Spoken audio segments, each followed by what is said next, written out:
لیا میں سفاک مجرم نے قبر کو آگ لگا دی۔ قبر کو آگ لگانے کی وجہ کیا ہے، جانیے اس رپورٹ میں۔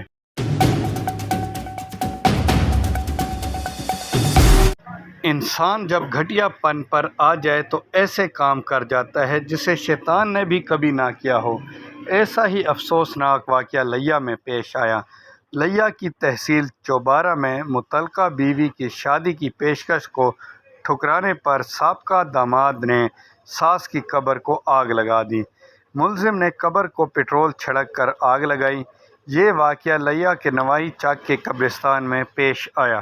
ملزم نے اپنی ساس کی قبر کو آگ لگائی۔ 4 سال قبل گھریلو ناچاکی پر ملزم نے اپنی بیوی کو طلاق دی اور اب اس سے دوبارہ شادی کرنا چاہتا تھا۔